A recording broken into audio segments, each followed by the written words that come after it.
Oops, sorry, jumping ahead now. And we don't want to go back. There we go. Okay.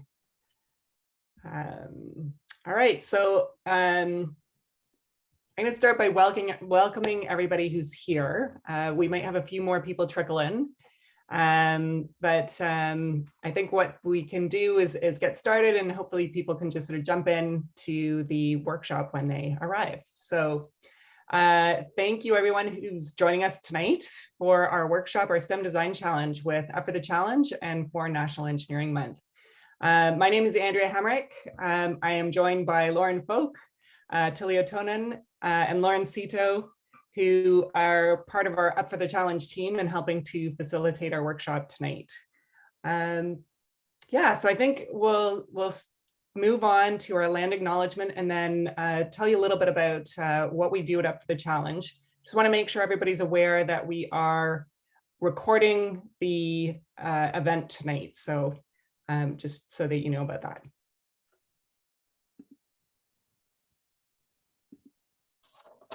Okay, before we begin, we'd like to acknowledge the traditional lands of the First Nations, Inuit, and Métis, wherever we may be in person today. Some of us are sharing from Ottawa and the unceded territory of the Algonquin Anishinaabe people. Others are coming from the Dish with One Spoon territory of Toronto. Toronto is the traditional territory of the Anishinaabe, Haudenosaunee, and Wendat peoples, and is covered by Treaty 13 with the Mississaugas of the Credit First Nations. We'd also like to pay our respects to the elders, past, present, and emerging. And as settlers, we are grateful for this opportunity and to live, work, and play in this territory. And this includes sharing our exciting message today. So with that, Andrea. Awesome, thank you, Attilio.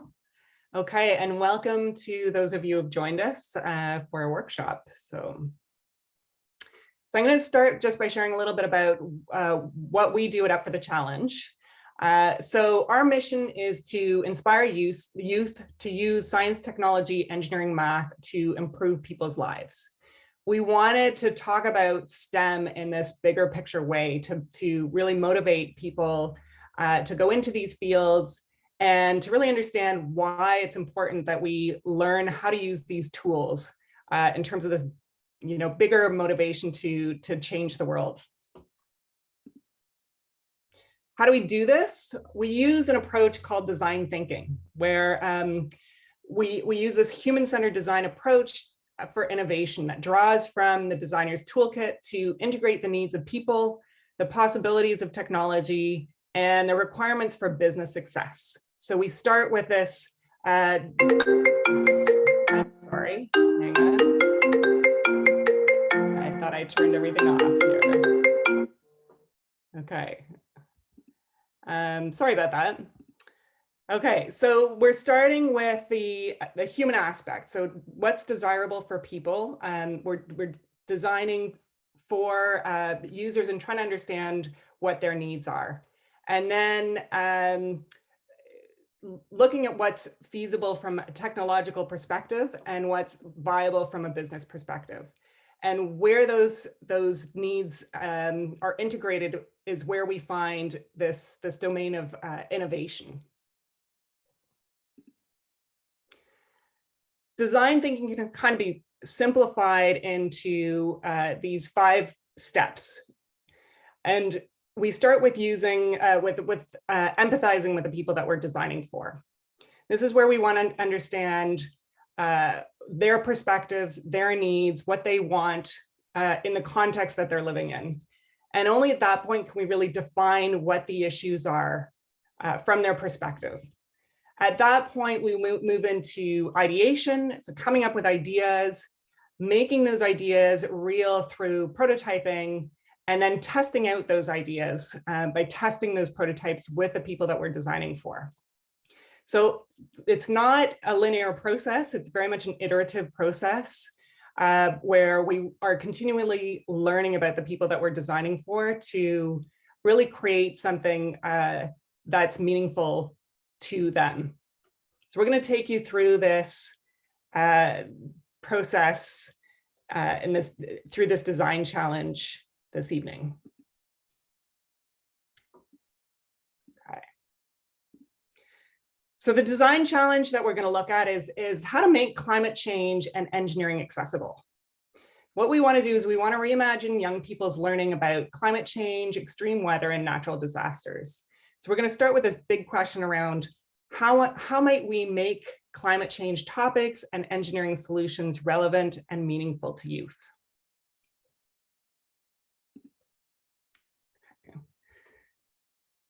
So we're going to start with this more specific question where we want to get all of you involved in this workshop at this point by, in a moment, I'll ask you to go to slido.com and enter the event code Up4. And it's going to take you to this question that we have here, where we want to know from you, what conversations have you had with young people about climate change? And this could be any conversation. It could be in a classroom if you're a teacher. It could be just simply during a family dinner, any other scenario where you might have had a conversation with somebody about climate change. We'd like to know what topics you discussed and what were the topics that were most challenging to address. Okay. So I'm going to ask everybody who's joined us now to go to slido.com. Sorry, there we go. And type in the event code Up4, and you should see that question. If you have any problems getting to that, then just post a message in the chat and we'll try to help you out.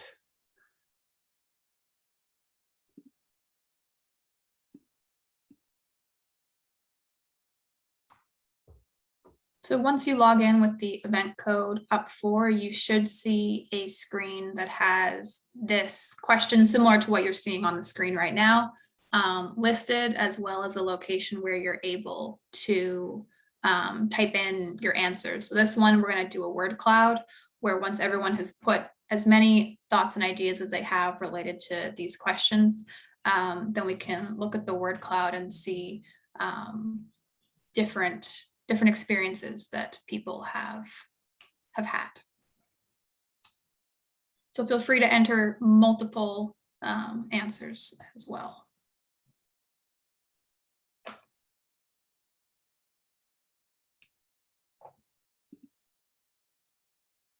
So I think we're going to try and get as many answers as we can in like the next 1 to 2 minutes. We already got a lot of answers coming in. Keep them coming. I'll share the word cloud shortly.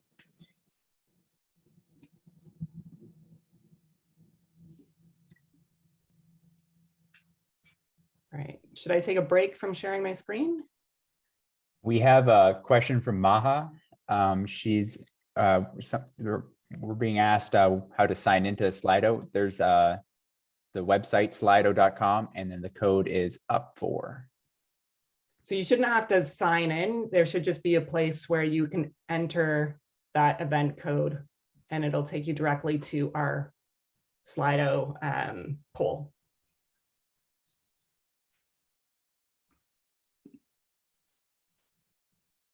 Okay. All right. All right. So I think maybe I should stop sharing for a moment so that you can share. And then what we can do as well is share the link to the slides with everybody so that you can access them yourselves as well, because we're going to get you to start adding things onto the slides in a moment as well. All right, so people should be able now to see the word cloud.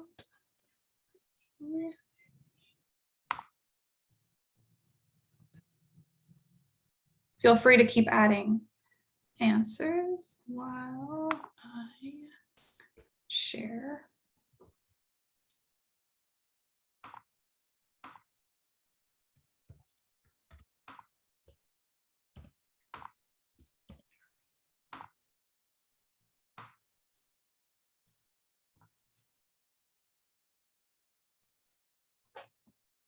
So everyone should be able to see this on their own screen as well.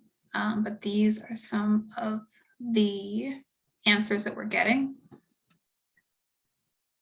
Great. So yeah, a lot of different answers around extreme weather, gas prices and emissions, science in the classroom. So does somebody want to share a little bit about what they were thinking with that one?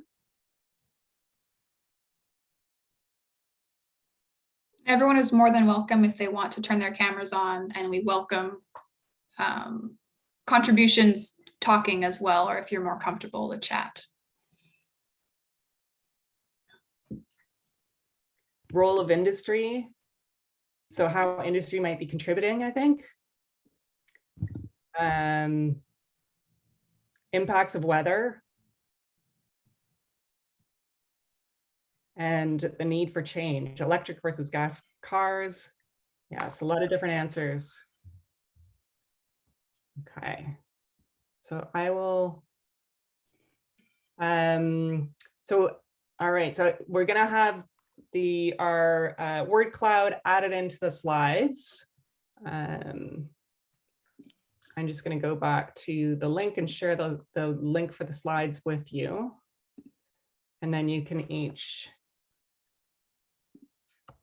access the slides on your own as well. So Were you able to get a screenshot?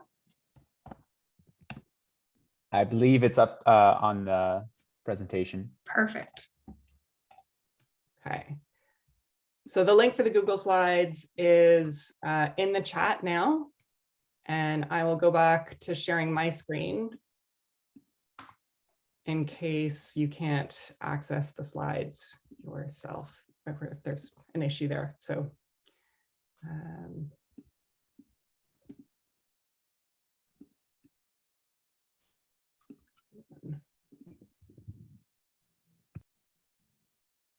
okay, I don't actually need the presenter view. Is that working? Okay.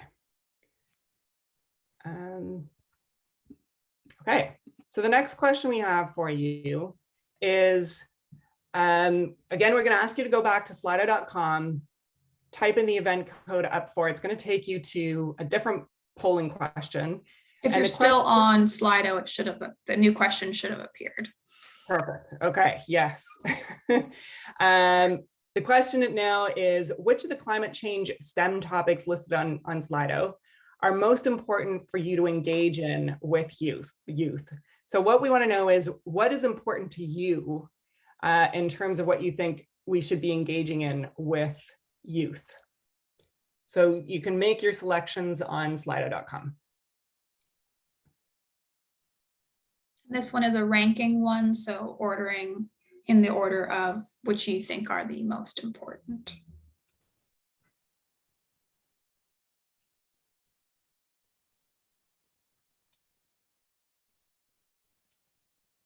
All right.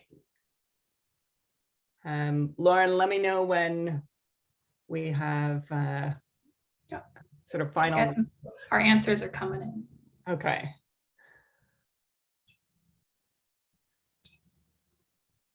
Wait, all right, everyone should be able to see the results now.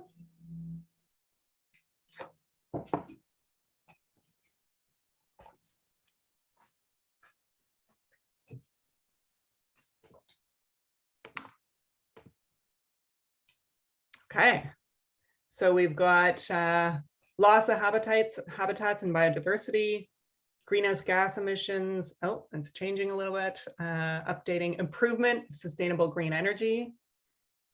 And then greenhouse gas emissions, extreme weather, rising sea levels, melting polar ice, and rising global temperatures. Okay. So, and it looks like everybody, at least one person answered or responded to each of these topics. So important issues for everybody. Next question is about what you think youth are most passionate about. So again, the Slido is going to update with our next question in just a moment. The question is, which of these social issues do you think youth are most passionate about? Okay, so based on your conversations with young people, what do they care about? What's important to them?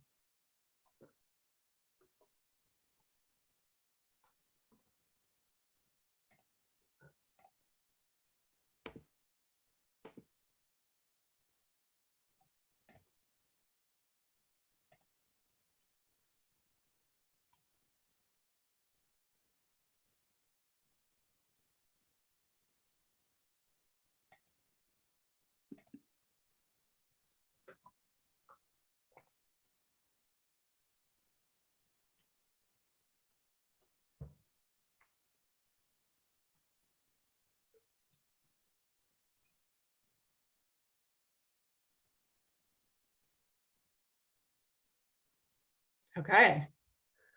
Right. So we've got health as the #1 issue that we think young people are concerned about. Then housing, food, sustainable diets, and equitable access to food, water pollution, and then creativity, either as technological innovation, artistic expression, or other forms of expression, and air pollution as well. So a lot of different things that we think youth care about and what's important to them. I wonder if we had done this poll 3 years ago, if health and emerging diseases would have been #1 on the list. Good question. Yeah, top of mind for most people, I guess. Okay, so what we want to do next is have you add to our slides and create these how might we statements. Okay, so based on your thoughts around important STEM subjects around climate change and the concerns that youth might have around these social issues, we want to be able to kind of connect these ideas in different ways. And we can do this and sort of launch our brainstorm through these how might we questions.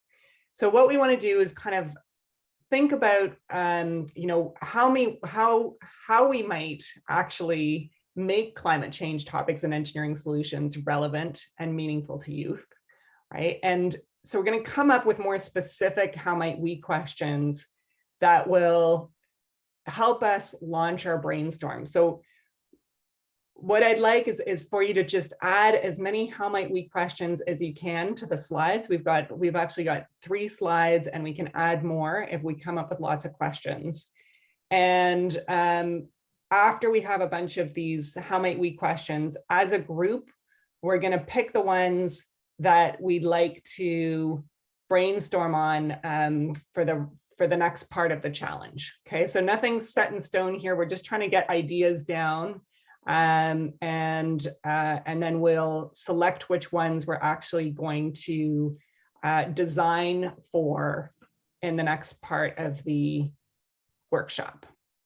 Okay. When you're putting together these how might we statements, think about kind of melding of those 2 last questions that we spoke about, the idea of these are important STEM issues. On the slides, we have a screenshot of based on our discussion earlier, and then what we think the issues that youth are passionate about, and kind of how can we meld these things together in a way that we can talk about and discuss or teach STEM that relates to what youth are passionate about. So you can kind of go back to those slides for reference if you're looking for inspiration while coming up with your how might we questions.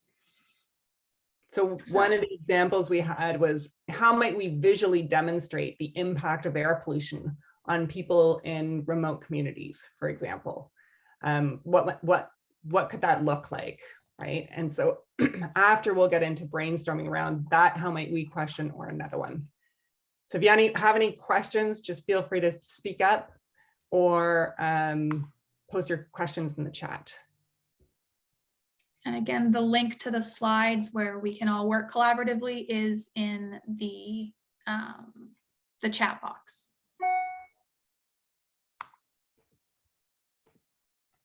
Okay, great. So I see, oh, it's not coming up on my shared screen. So I'm going to stop sharing for a moment. And I'll just look over at my other screen where I can see some of the contributions here. Yeah, how might we create engagement for long-term change rather than short-term solutions? Great question.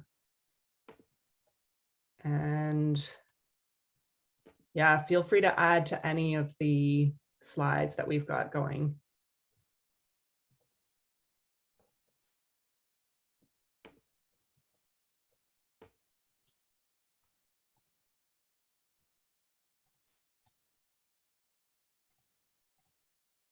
Okay, I see the anonymous walrus has added, how might we improve access to sustainable diets without the loss of habitats? Yeah, that's a great question.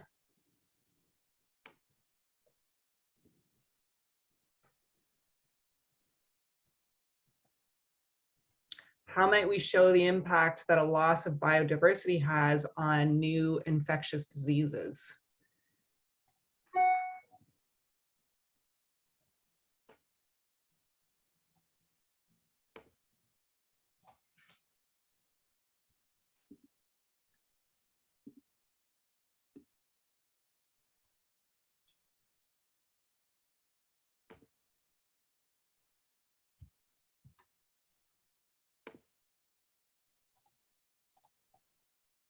And if you need to refer back to the needs that we identified, you can go back to slides 8 and 9. So we've got the screen captures in there. So we were looking at loss of habitats and biodiversity, improvement of sustainable green energy, greenhouse gas emissions is the top 3 STEM topics.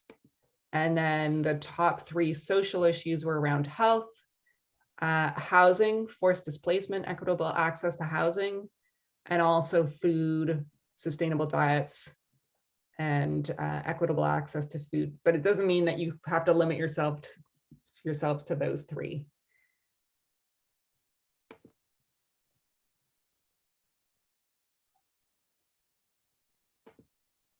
Okay, we've got lots coming in, great.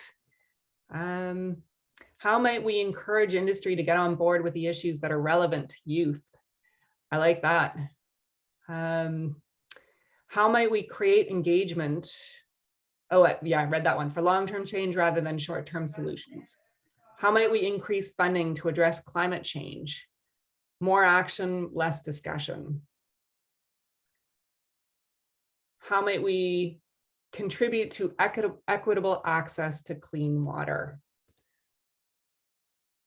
So I'm going to ask a few questions as well as we sort of go through these. So equitable access, we had a little bit of a discussion around what that means in terms of equitable access and to whom.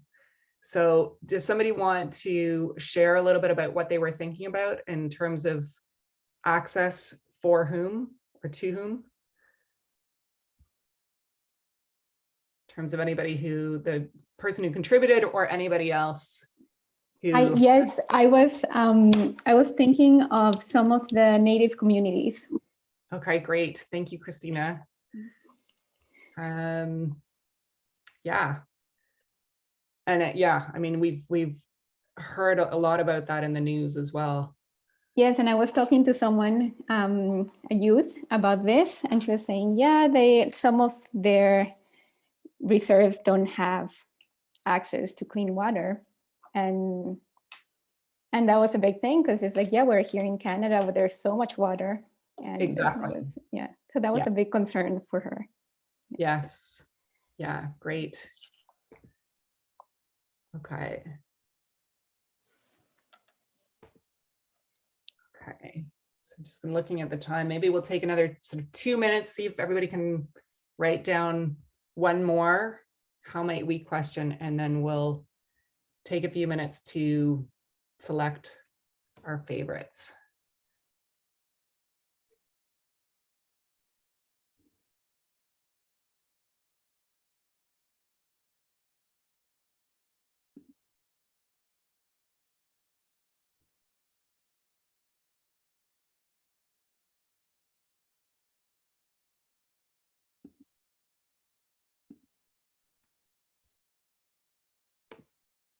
Okay.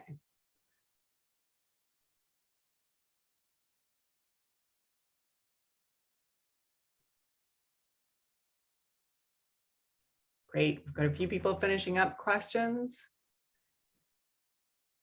How might we utilize the knowledge and resources of past generations to build towards a sustainable future for our planet? Great question. How might we find a way to visualize the impact of rising sea levels on communities? And then how might we use creative expression and art to promote awareness on the effects of extreme weather like drought, fire, and growing storms? Yeah, that's really interesting.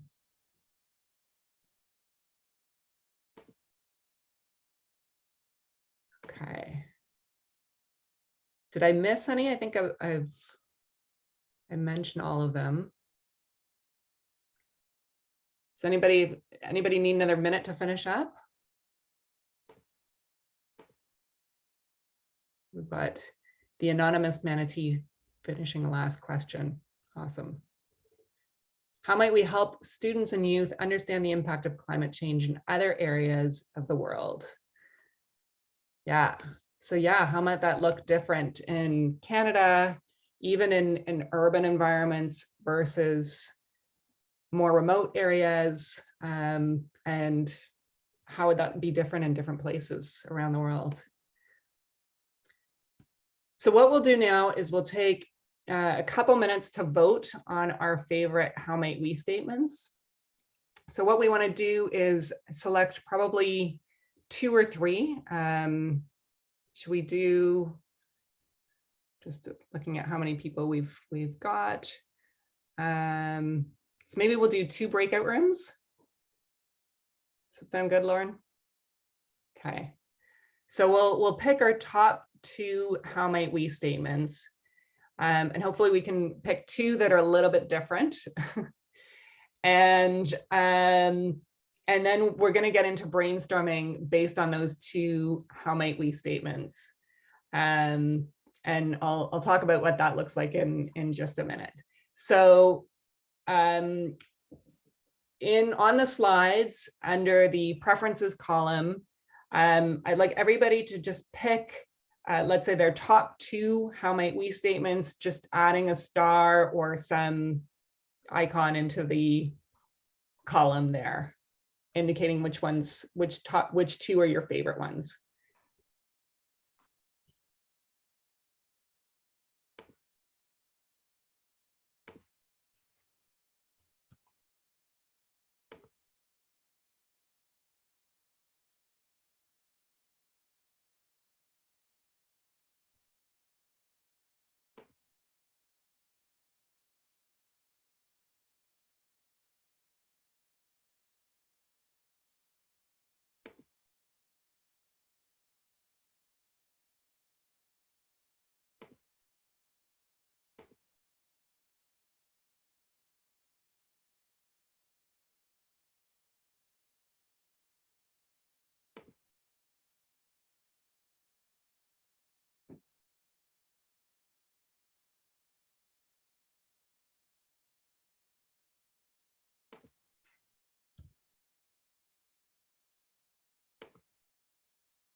Okay, has everybody had a chance to vote?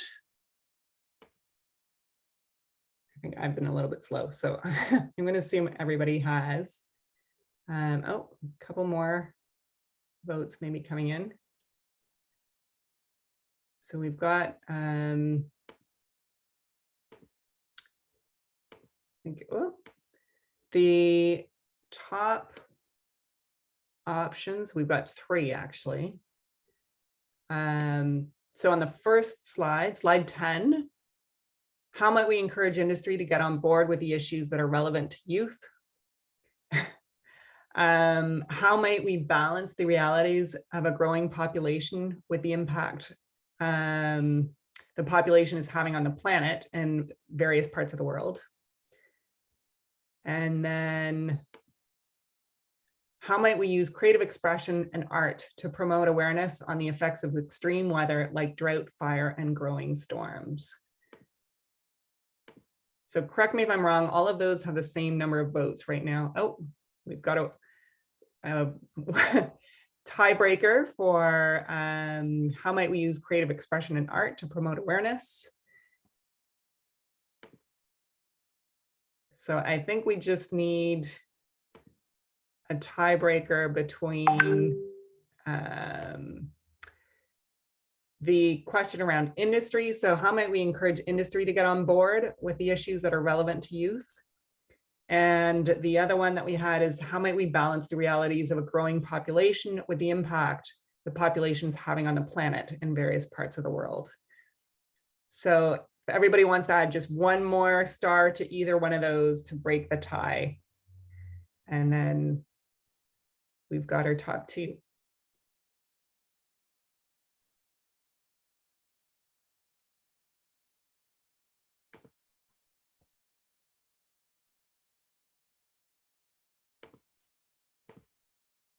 Andrea, I think we have a comment that added a star as well to the industry one. So I think we have more people. I think our tie has been broken. Perfect. Okay. So do you want to just highlight that? I think you already highlighted, like you've already got your cursor on there, somebody, the anonymous walrus.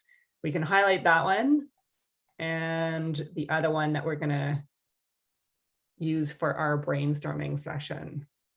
So maybe before we actually sort of jump into the brainstorming, do the people who contributed those want to share a little bit what they were thinking of around that?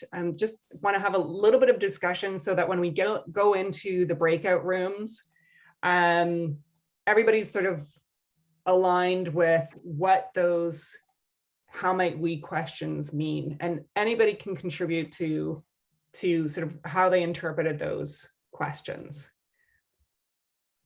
Does anybody want to start? The industry question Yeah, is Catherine. mine. So I guess what I was thinking is that oftentimes industry is driven by profits, and that is, if you look at like the coal mines, a lot of the climate change, the industries that are impacting climate change are the ones that are very worried about funding and making profit. And so it's hard to get them on board on some of these climate change issues because they're losing profit. So they often focus on the short-term losses rather than the long-term gains of the planet, or even the possible money that they could make in the long term. So that's what I was thinking about with that. Yes, so there seems to be sort of this conflict and goals in a sense, right? So how might we address that? Okay, great. Anybody want to add to that? Any other thoughts that they had around that? Why they might have selected that one?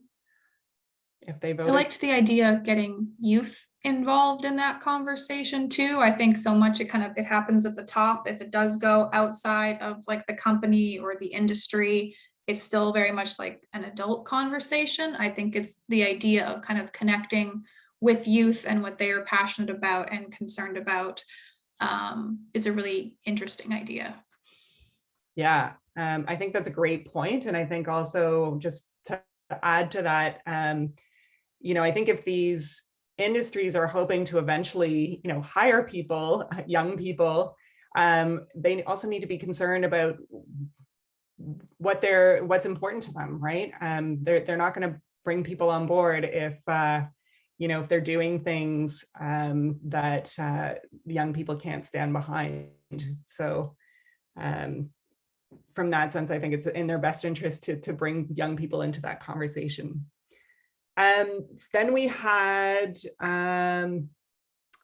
switching slides, how might we use creative expression and art to promote awareness on the effects of extreme weather like drought, fire, and growing storms? Does the person who added that onto our slides, do they want to share what they were thinking? Or maybe somebody who voted on that?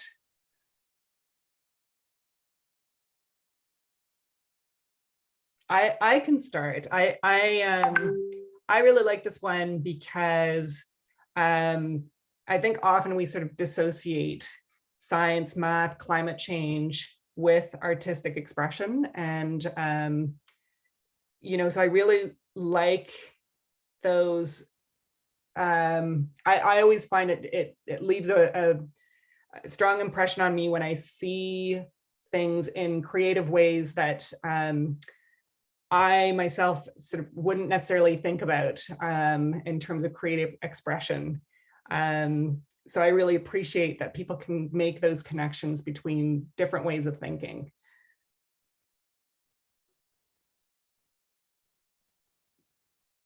I think it allows people to make sense of some of these issues in ways that are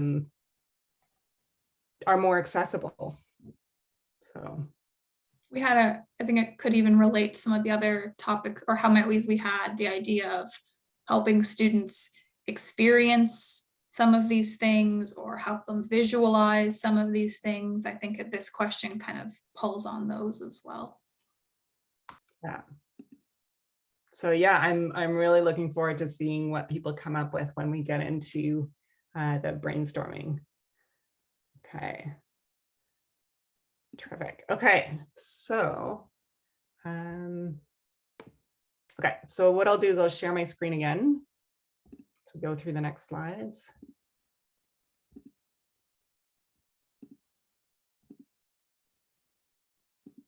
There we go. Okay, so for brainstorming, we're going to split up into the 2 breakout rooms. So we'll have half of the participants working on the one how might we question, half of the participants working on the other how might we question. And when we're brainstorming, ideally we want to be doing this out loud. You know, it helps to have your cameras on if you're comfortable with that. Sharing ideas, we want to try and get as many ideas as possible to try to answer these questions, these how might we questions. We don't want to be judging anybody's ideas. This is not a time to evaluate whether it's feasible or whether it's going to be too costly or whatever. We're just going for wild ideas. And the idea is to build on what other people are saying, right? So this is very much a collaborative conversation where we generate more interesting ideas when we're working together and building on each other's ideas. Okay. So that's what we're going to do next. We've got these 2, we'll have the 2 slides where on your respective slides for team 1 and for team 2, just jot down ideas, as many ideas as you can. It can be either text, it could be drawings if you want to use the drawing tools and draw out some of your ideas. You could use screen captures to just visually share your ideas with people as well. And we're just going to try and get down as many ideas as we can during our brainstorming. So does anybody have any questions about that? I'm just going back to our agenda to see how much time we've got. So, yeah, maybe do we want to do our brainstorming, and then after brainstorming we can take a little break if anybody needs it. Okay. All right, so what I would suggest is that we we'll take 10 minutes to do some brainstorming and then maybe meet back in the main room and just make sure everybody's on track. And if you need a few more minutes, we can always go back into the breakout rooms. So, okay, so I'm going to set up the breakout rooms, and you'll be assigned automatically to the breakout rooms. And maybe, Lauren, do you want to add the how might we questions to the slides for the brainstorming team 1 and team 2? Already there. Perfect. Yeah, step ahead always. Okay, so and the facilitators will be sort of moving back and forth between different rooms. So if you have any questions, you can let us know. Okay, so see you in about 10 minutes in the main room again.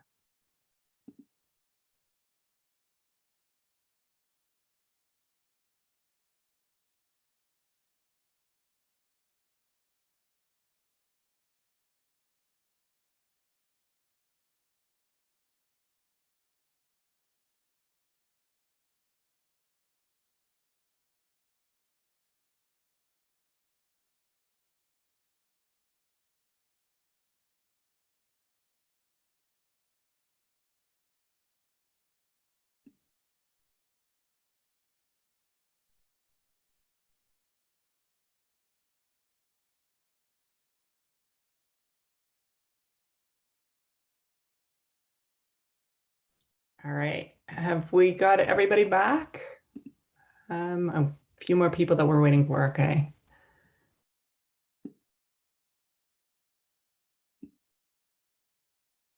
There we go. Welcome back, everybody. We had a great discussion in our breakout room, lots of great ideas. What I want to do is just take 2 minutes. If anybody needs a break, stretch your legs, whatever you need to do. We'll come back in 2 minutes and then we'll take you through what we're going to do next with our ideas. Okay, so thanks, everybody.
Great session so far, Andrea.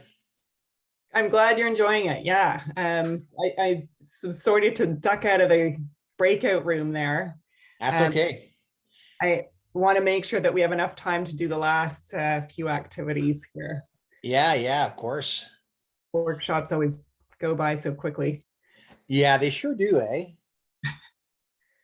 All right, so welcome back, everybody. Hopefully we've got everybody back in the room.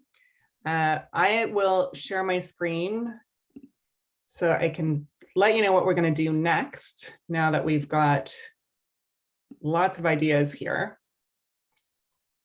So next thing we want to do is prototype our ideas. When we talk about prototyping, we're talking about a way of sharing our ideas that makes sense to people. We're talking about really low fidelity prototyping to start, and we use low fidelity prototypes because it's we just want a way of getting feedback on our ideas before we've wasted too much energy, effort, money going down the wrong road, right? So if something's not working, now's when we want to get that feedback and revise our ideas. So we're going to use storyboards to prototype our ideas. And the idea here is to share what you've come up with in terms of the ideas that you've brainstormed in your breakout rooms in a way that takes us through a reimagined experience for your users. So if you were designing something for youth or for industry, as we were in our breakout room, what does that look like? And you can take us through. We've got sort of 4 scenes here. What does that look like in the current scenario? And what happens at each of these steps of our reimagined experience that takes us to this improved outcome for our users, for people in industry, for youth? Okay. Does anybody have any questions about what the idea is with a storyboard? We want to be using images, so make it visual. We can do screen captures, you can do sketches if you want on the storyboard. You can use a little bit of text, but we want to keep it as visual as possible. Okay. Okay, so we'll go back into the breakout rooms and we'll take 5 minutes to create our storyboards for the ideas that we came up with in our breakout rooms before the break. Okay. Okay. Oops. Hold on. Breakout rooms. There we go.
10 minutes for the, We're not gonna have 10 minutes. I think Okay. we're gonna share our ideas and that's it. As these things go. But I think we had a good discussion. So yeah.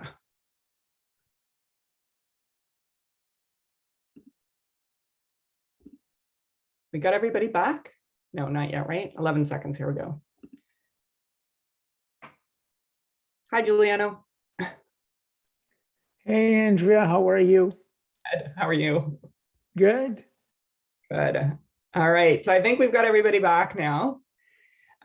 So we're a little short on time. So I'm going to just ask one person from each group to share what they came up with. And anybody who's got feedback, please put it in the chat. Okay, so we'll share with each other in the chat and just try and share what we've got in the storyboards in 1 minute. So does somebody from group 1 want to share a 1-minute story of what you've come up with in your for your ideas? I will share my screen. Hopefully this, oh. Never mind. I'm not going to share my screen. I have to sort of relaunch it. So, or Lauren, do you want to share your screen? That works better. I can.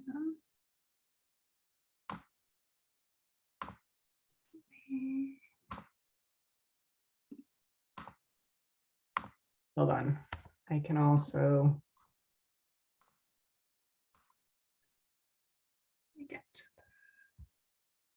All right. Okay. Do you want to share what's come up, or do you have another person who wants to share? Juliana or Lauren, would you like to go or would you like me? I was going to suggest you go. That's okay. All right. Well, feel free to if there's anything I missed mainly. Our idea was thinking of a classroom situation more so, but the idea of letting students use multiple different art forms as a way of diving into a topic related to climate change, or in this case, specifically extreme weather. So we're not assigning that everyone does poetry. They could do dance, they could do photography, podcast, video game, blog, website, comic strip, any kind of art form that they find meaningful, and either a specific topic or a specific or a topic that they specifically find interesting in. So we have a couple examples of different some of the different ways that I mentioned, and leading kind of the idea of creating something that they engage with the issue as well as a means of kind of coping with for themselves personally, or thinking about themselves personally in the way that they relate to the issue. Sometimes I think there's these big scary problems, but if there's a way to turn it into something, or using a medium that you feel you have some control over or some ability to express yourself in, kind of as a means of processing your own emotions and experiences with some of these big topics, as well as bringing awareness to different issues. Great. I really like that idea of using it not just as a way of describing what some of the issues are in different ways, but also helping people sort of process what that means, and maybe making it feel less scary in some ways, less daunting, more manageable in some way. Does somebody from group 2 want to share what we came up with? Or I can, unless somebody wants to go. So I'll go just because we're running out of time. So we started out with this, we were looking at industry, and, we'll go back to the, how might we question that we were looking at was, how might we use or encourage industry to get on board with issues that are relevant to youth? So we started out with this negative perception of different industries. So we're looking at the energy industry and nuclear power, for example, coal industry, and wanted to create possibly like a doors open kind of event where those industries would open their doors to youth and share what they're doing to mitigate climate change, to improve the situation. So what are they doing to address these issues? In our third image, we had, I'm not quite sure exactly what that was because I left the group a little bit early. So why net zero needs? We were trying to look at, how small changes and small contributions made by youth can cumulatively, with all of the small things that everybody's doing, create bigger change, right? So at that wider sort of global level, which is where we were going with the last images on the slide, to empower youth to actually feel like they could make a difference, that they weren't just, sort of too small to actually make a difference in terms of addressing climate change. Does anybody want to add to that? I hope I captured that adequately. Yeah, that was great. Thank you. Okay, good. Thanks, Christina. Okay, so then the next thing that we're going to do is, just going to skip ahead. So we use our stem flower activity, stem flower exercise, to look at the designs that we've come up with and identify what were the social outcomes that we created for people. And again, I can just use the group that I was working with as an example. So for youth or for partners in industry, what do we create for them? What do we do? And then the next question is, what science, technology, engineering, and math components or concepts supported our design solutions, right? So this is the question around, why is it important to learn science and math? What science and math tools are we using to actually create that design solution? And so you're just going to put some ideas around the petals of the stem flower for the social outcomes, and for the stem pieces, put those around the roots and the stem of the stem flower. I'm on slides 19 and 20 now. So we'll take just 5 minutes, see if we can come up with as many ideas and add as many ideas as we can to the 2 stem flowers for teams 1 and 2, okay? I think we can just stay in the main room for that and just add to the slides.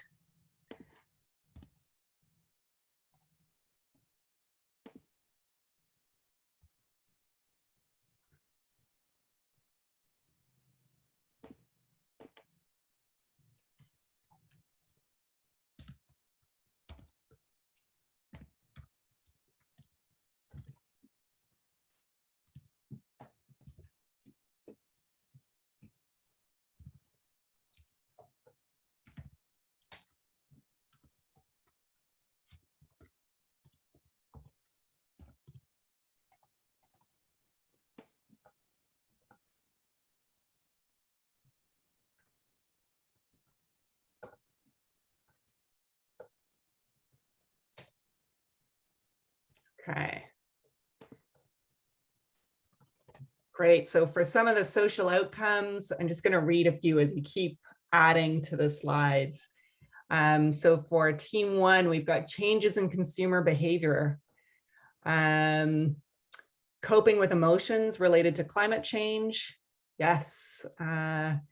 Ethical consumption, innovation, and meaningful ways to connect to the big picture. And then for team 2, some of the social outcomes are around dialogue opportunities, innovation and empowerment,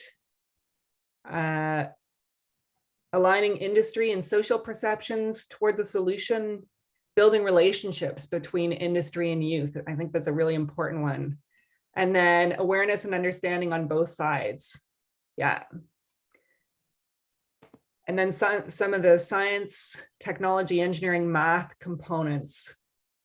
Okay, so for the art and climate change connections team, some of the STEM pieces are extreme weather, eco-justice, sustainability, coding for video games and website design. And then the STEM pieces for Team 2 include data analysis, technology, earth science, understanding environmental impact, energy alternatives and resources, and then modeling software and programming to show how small contributions create big change. Okay, so we'll just take 1 minute to add our sort of final ideas onto the slides. We're going to share these slides with you somehow. I'm just wondering if we can do this through NEM Ontario, but certainly you can email us at contact@upforthechallenge.ca after the workshop, and we can email you the slides that we've created together, so you can use them as a resource if you'd like. And I think the workshop's also going to be recorded. So yeah. Okay, so we're already at 20 after 7. So I'm going to move on to slide 21.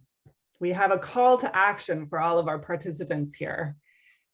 What we'd like to know is, what will you do to make youth engagement in engineering more relevant and motivating? Is there anybody who wants to share anything that came up for them during the workshop, might have inspired some ideas that they would like to do now to make youth engagement in engineering more relevant and motivating? What might you do tomorrow, next week, next month, next year? Anything that comes to mind? So, Andrea, if I may, I think one thing that I always try to do is to let my students work on something that is relevant for them. One way to make, I mean, the question asks about, how to make engineering more relevant and motivating. I think one way, for me at least, to achieve that is to really give them choice and let them choose something that is important for them. And like we said in our group, make that emotional connection. So something that on a personal level is important. I think that's one way to do it, to make it more relevant and motivating. Yeah, great. Thank you, Giuliano. Anybody else? Hearing Andrea about your group makes me think the idea where it can be bigger than the classroom or bigger than youth and youth activities, the idea of the power that they as youth have to impact bigger things. So like where you drew the relationships, where like letting them see inside industry, or like working with industries to kind of bridge that gap, that I thought was something that was motivating, the fact that like there's real change at the end of this. It's not just a school project or just a conversation you're having. It can actually have kind of a big impactful change. Mm-hmm. Yeah, thanks, Lauren. Yeah, I'm thinking, but I sort of feel like it's still taking me a while to wrap my head around, maybe post-COVID era and what we could actually do out there physically in person. But could we get certain industries to open their door and do a classroom visit? Would they actually be open to that? Could we approach them and ask them, right? I think that'd be cool. Yeah, I think even just increasing the awareness that our students have and the youth have. So I know in my classroom, a lot of my students say, oh, I want to be a doctor or a lawyer or whatever. And so I've been trying to expose them to other things, like, oh, have you thought about engineering? Have you thought about these sciences? Have you thought about these other things? And I've had students that have come back to me and said, like, thank you. I never knew that this job even existed, right? And so to have that exposure, whether it's through media or through having them do research on different things, and that, I think, helps them to be like, oh, this is something that I could care about. Yes, that's awesome. And I think presenting it in that way that it's meaningful, it's a meaningful profession, as opposed to, you know, just number crunching or whatever it might be, right? So important for educators to make that connection for students. And Yeah. Andrea, if I may just add on to what was just mentioned there. Yeah, when you include the diversity and inclusion lens into this discussion, you know, so many cool things that can be done in engineering and STEM, and they are, right. There's just limitless things, literally from A to Z, on, you know, whether it's, you know, on the floors of the ocean, or, you know, looking out into the furthest reaches of space. So much of that's around engineering. And with the you know, advancements made and championing of engineering and STEM for women and underrepresented communities, all of a sudden you know, you've got this collective group of eyes that are being opened to this, and, you know, a whole new profession that may not have been looked at in previous generations, or even perhaps 10 or 15 years ago. So to the educators of today, ensuring that you know, opportunities around engineering and STEM are educated to everyone, right? Not just traditional labor force, but a new potential workforce. It opens up a whole new realm of excitement around engineering and STEM. And that's, of course, you know, not traveling and traversing new territories, because so much in engineering and STEM has been spearheaded and the foundation already laid by women over the past decades and centuries.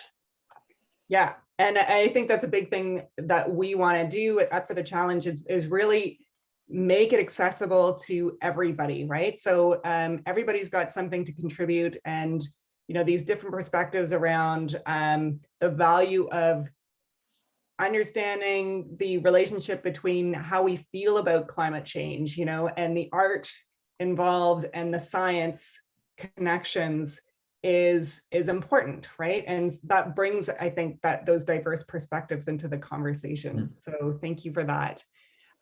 We do need to finish up our workshop here. So if the last question that we had for a call to action, I'm just going to say, if you want to add something to the chat, we always would love to hear more from you. So that was, what part of this workshop helped inspire your thoughts, your actions, what you might want to do? So feel free to add that in the chat.